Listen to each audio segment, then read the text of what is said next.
హెబ్రీల్కి రాసిన పత్రిక 6:15.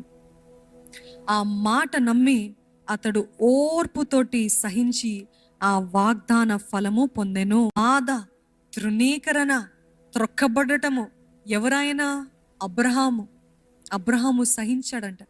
ఎప్పుడు సహించాడు? దేవుడి మాట చెప్పాడు. ఏడి మీ దేవుడు అని అనలేదా?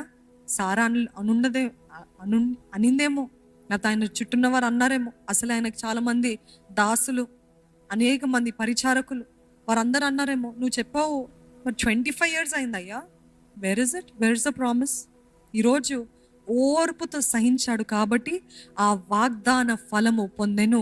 మిమ్మల్ని దీని గుండా నడిపిస్తున్నాడండి దేవుడు. అడుగుతున్న, దేవా ఏది, దేవా ఈ వాగ్దానం ఏది, దేవా ఎప్పుడు నెరవేరుస్తావు, దేవా దేవా దేవా అని అడుగుతున్నారు.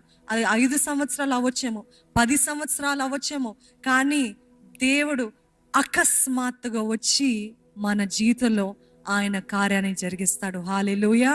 అకస్మాత్తుగా మీ గర్భాన్ని తెరుస్తాను, అకస్మాత్తుగా మీకు ఉద్యోగం ఇస్తాను, అకస్మాత్తుగా దేవుడు ఇప్పటివరకు మోయబడిన తలుపును నేను తెరుస్తాను, అకస్మాత్తుగా మీ జీవితంలో జరిగించబోతున్నాను.